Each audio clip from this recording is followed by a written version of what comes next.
Hey everybody, welcome back. Update 11 dropped, and so that means it's time for another update roundup.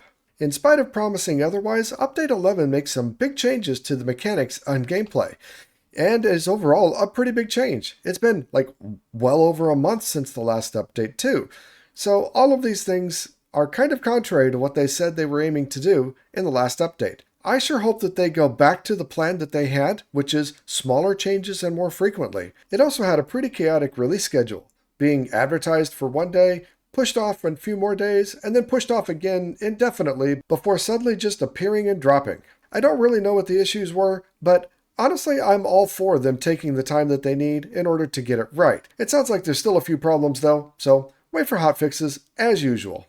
They also changed the format again. They've stopped including the word update, and now it's 3 update number, I guess. I'm not sure why they had to do this, but it's the second time they've changed the naming format. But regardless, this is where we're at right now, so let's dig into it.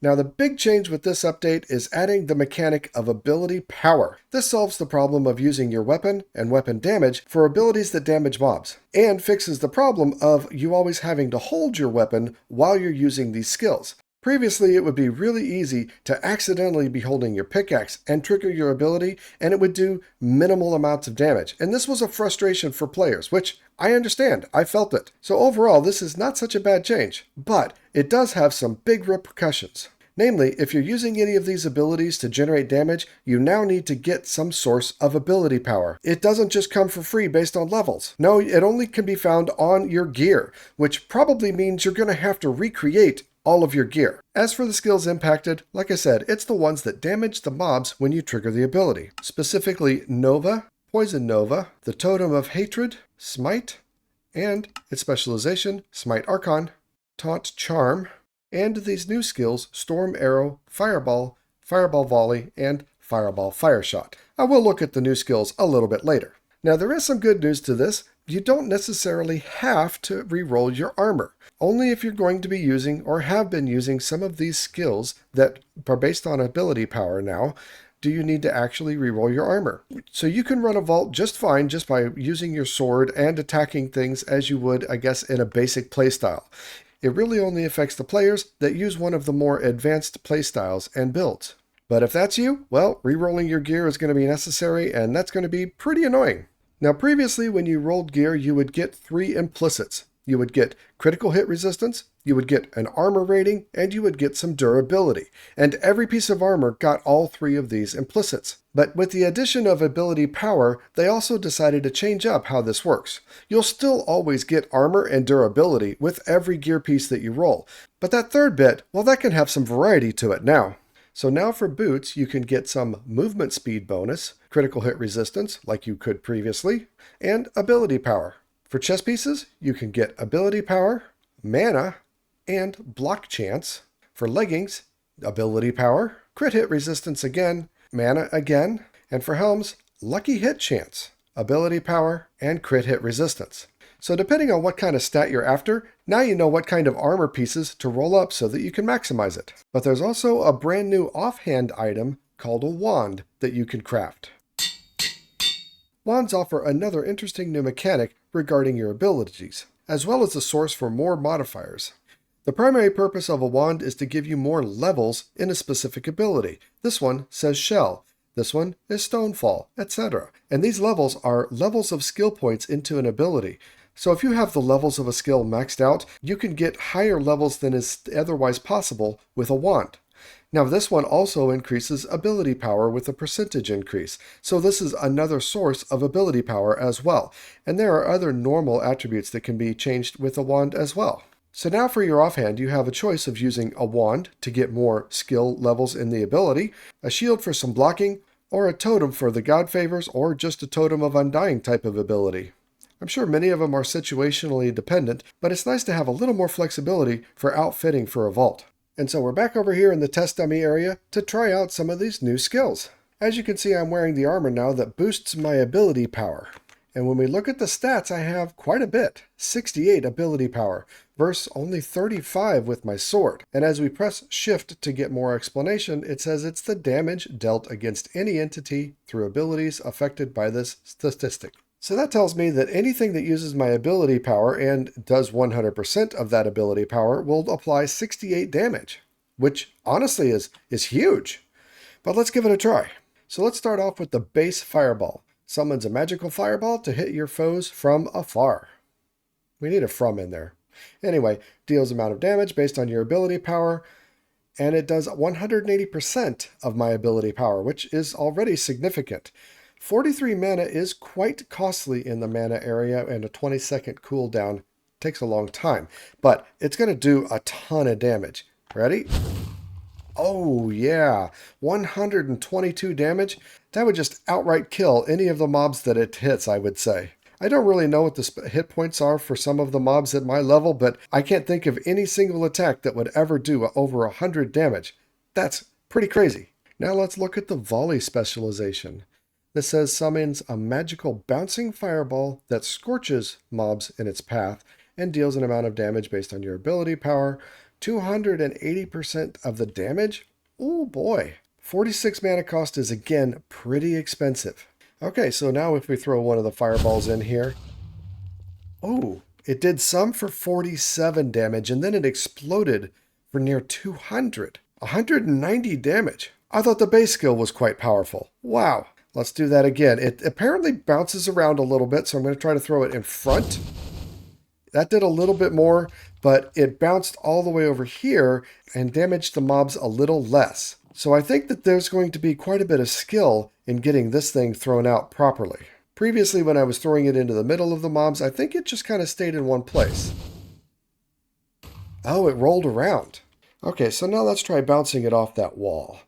If we do that, I didn't name it very well, but I think that might be the way to go. At least trying to get the big damage explosion to be in the area that you want. I think you got to plan for the bounce. Try to plan ahead for where it's going to go. Let's try bouncing it off that back wall. So I do that. It runs through and completely misses them.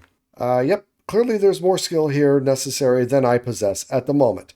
But I think you get the idea of how this will work. The other specialization is Fireball Fire Shot. It's a small magical fire shot to hit mobs from afar, deals amount of damage based on power, 90% power, so that's a lot less, but also half the mana cost, and a really fast cooldown, honestly, compared to the others.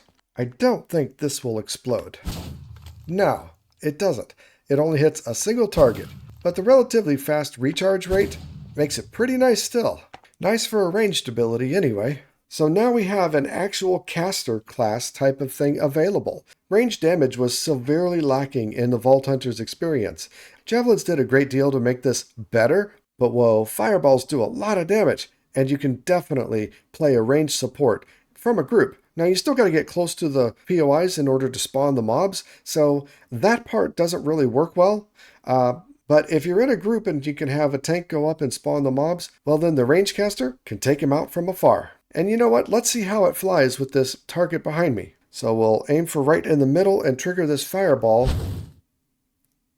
It definitely has an arc. Just like the javelins, it definitely has an arc that you have to compensate for. And a pretty significant one. So now I'm aiming a lot higher. Let's see if we can get closer to the bullseye. Closer, but still not there. So yeah, there's a lot of arc that you have to compensate for. Next up is the Storm Arrow skill. Now this is a reworked version of the Smite Thunderstorm specialization. Same basic effects, just a whole new skill for it. Reading the description, it says it creates a storm upon impact, which deals some damage based on your ability power, and the storm cloud stays for a certain length of time and will strike every so often. So we're seeing this does 275% of your ability power, which is going to be a lot, lasting 14 seconds. Cooldown is a massive minute 40 seconds and a massive 75 mana for your cost. But I expect a lot of damage out of this. So let's go. 187 damage. And wow, it is just completely pounding those test dummies. I mean, some of those dummies are taking multiple hits for multiple hundreds of damage accumulation. Whoa. This one's going to pretty well deplete your mana supplies, but wow, anything in that range is going to be killed for sure. Next up we have the Storm Arrow Blizzard specialization of Storm Arrow. This says it shoots an arrow that creates an ice storm upon impact. The ice storm will generate some ice shards that will freeze the mob and has a chance of applying the frostbite effect. Again, it has a whopping 100-second cooldown, but the mana cost is slightly less at only 54. So let's see what this does. So the mobs in the blocks of ice are getting frozen, and they can't move when that happens. And then the blue particles are, I think, chilled and maybe frostbitten. It's really hard to see the frostbitten on these test dummies, but frostbitten is described here in this frostbite skill, which says if they're frostbitten and they're hit again, they will shatter and die instantly, regardless of their health. So instant kills, that's pretty darn good.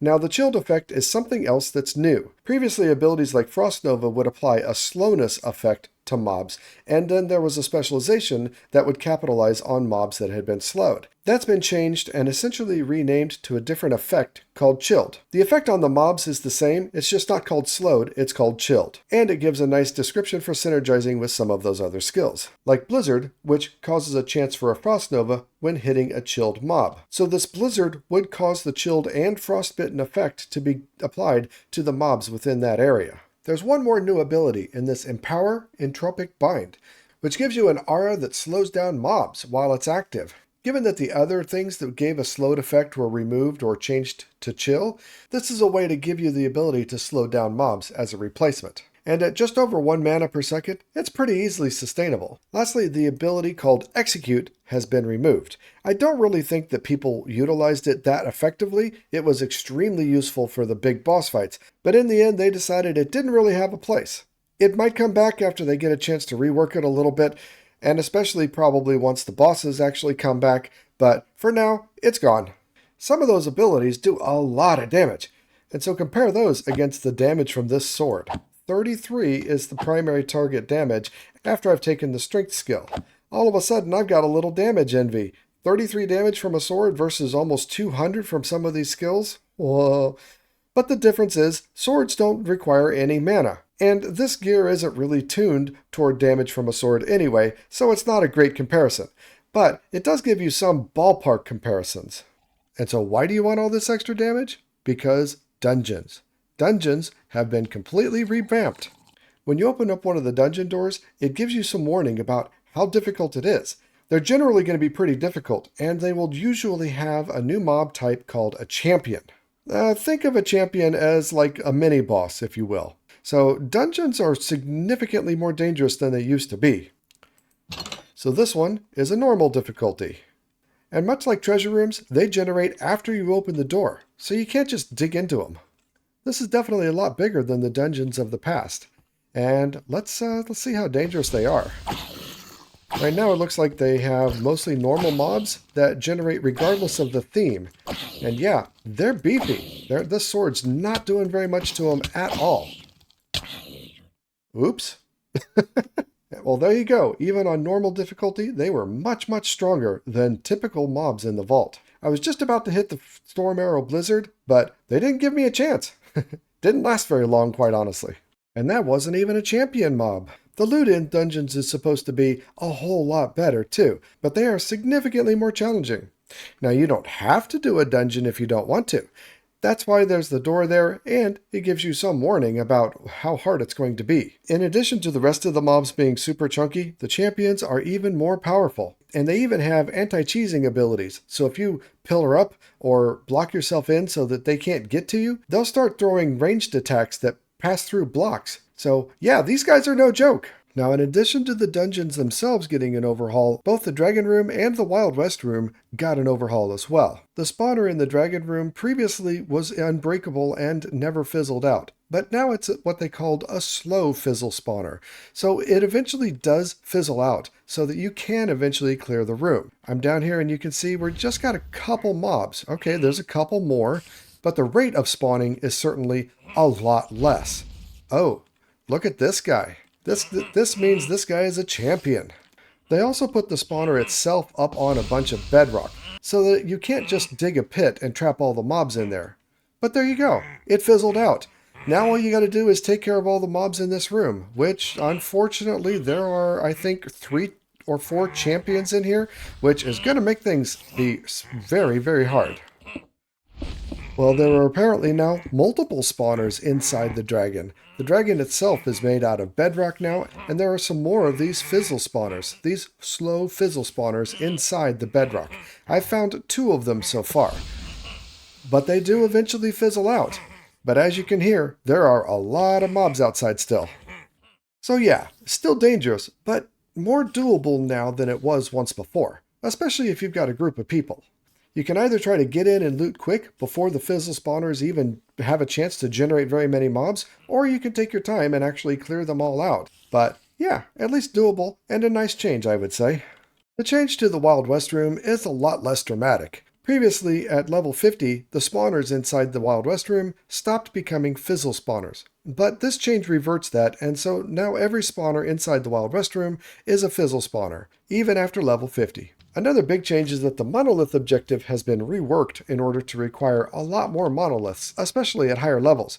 That's 10 monoliths that are necessary. Now they should be a little bit easier to find, but yeah, 10 monoliths to complete this objective. Wow, that's a lot. Now there's one more room that's been updated in this pack, but could I find it for you? No, I could not. I just spent 30 minutes flying through this vault in spectator mode, and no, I couldn't find it. Take a guess which one it is. It's the rarest room in the game. The Omega Dig Site Room. No more wooden chests in the Omega Dig Site Room. Nobody cared about those anyway. All that yellow concrete powder now has been replaced by treasure sand. It's not the same level of treasure sand as you get in treasure rooms, but it's definitely better than wooden chests, wouldn't you say? So next time you run across one of those rooms, don't just pass it by. Another neat update that they've done deals with the Vault Compass in your hand. By default, the Vault Compass shows you where the exit is. Yes, of course. We all know that. When you do a shift right click on a block in the game and hold it for a little bit, it then associates that compass with that block. And now we've got a new target set. So when I collect all those scavenger items, well, now I know where my turn-in is. Now, it's not particularly useful for scavengers, but something like an elixir turn-in or a cake turn-in, those are going to be really important to keep track of and know where they are. And now, the Vault Compass can help you do that. Now, in addition to a few new abilities, we've also gotten one new expertise, this Fortuitous Finesse. When re-rolling modifiers on a gear, this gives you an additional chance of getting the legendary modifier on it. They said the base is 3%, so putting 2 expertise points into Fortuitous Finesse will double your overall chance of getting those wonderful legendary modifiers on a gear. Now, additionally within the expertise, Marketer has been revamped. Now, in addition to having another point that can be put into Marketer, Marketer now gives you the ability to re-roll black market offerings. The other expertise that's changed is Mystic. It originally had 2 levels, but now it has 3. They decided it was a bit too overpowered and basically nerfed it by spreading out the percentage over 3 levels instead of just 2. The black market itself received a slight makeover with this slot in the middle. This is called a soul slot, and items in this slot are always going to be a much better value than items in the other slots. Another thing to receive a little boost is the bounty table. Not much has changed here, but the bounties themselves now have a rarity here. So a common bounty doesn't give you as much in the way of rewards. You can get rare bounties though, and those are going to give you more rewards when you complete them. Now at the time of this recording, there's a known issue with old bounties, specifically kill bounties.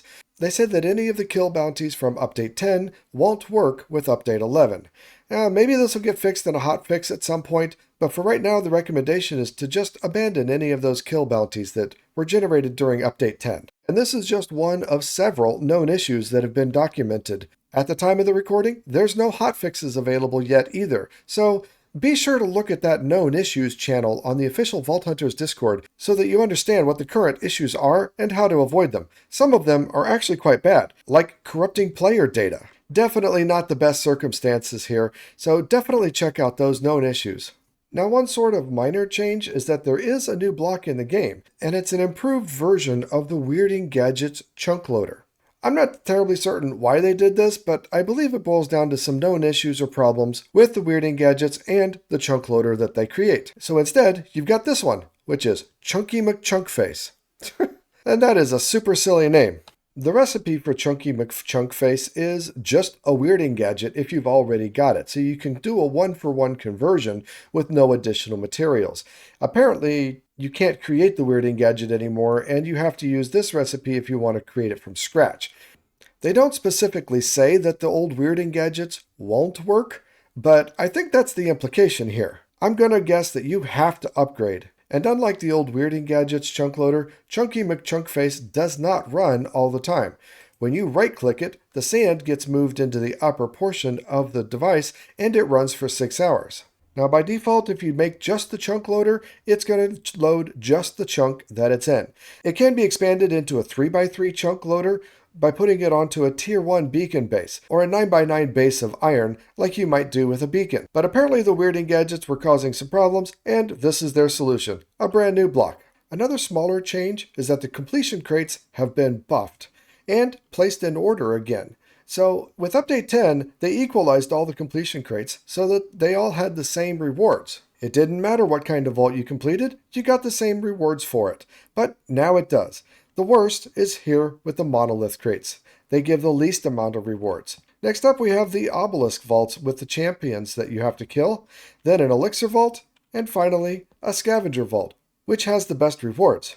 Not a big fan of making the change one update and then reverting it in the next. I guess they decided after all they didn't like it. And lastly, they've tweaked the trinkets quite a bit. I won't go over all the details, but they've changed several names, changed the slots that they go in, kind of tweaked the uses around, and in general just kind of updated them all a little bit. So if the trinket that you're trying to use doesn't work anymore, well, maybe just change the slot and that's all it will take to fix it. And of course, as always, there are a number of smaller changes that just don't seem that relevant, at least not for this video. It's always a good idea to check out the patch notes yourself, maybe see if there's something I missed, or maybe you feel something is more important than I did. I really appreciate you staying here to the end of the video. If you did like it, please consider giving it a subscribe. It would mean a lot to me.